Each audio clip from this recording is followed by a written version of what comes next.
আমাদের জীবনে বরকত নেই কেন? বেশিরভাগ মানুষই চতুর্দিকে দেখা যায় হতাশাগ্রস্ত। এর থেকে প্রতিকারের উপায় কি?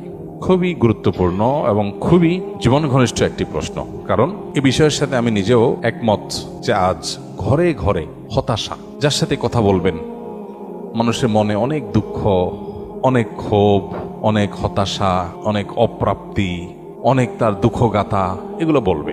কি নারী, কি পুরুষ, কি শহরের, কি গ্রামের, কি দেশি, কি বিদেশি, সব মানুষে দেখবেন নানা মানসিক যন্ত্রণায় আছে, মনোবেদনায় আছে, অনেক কষ্টের মধ্যে আছে, অনেক দুঃখের মধ্যে আছে। তো এই পরিস্থিতির কারণটা কি এবং এটা থেকে উত্তরণের উপায়টা কি? এর উত্তরে প্রথমে বলতে চাই যে এটি মূলত আমাদের বস্তুবাদের প্রভাবে যে মানসিকতাটা তৈরি হয়েছে, আমাদের যে মেন্টালিটি তৈরি হয়েছে এই বস্তুবাদের প্রভাবে, ভোগবাদী এই পৃথিবীর এই সভ্যতা, এই সমাজের প্রভাবে, সে মানসিকতাই হলো এর জন্য প্রধানতর দায়ী।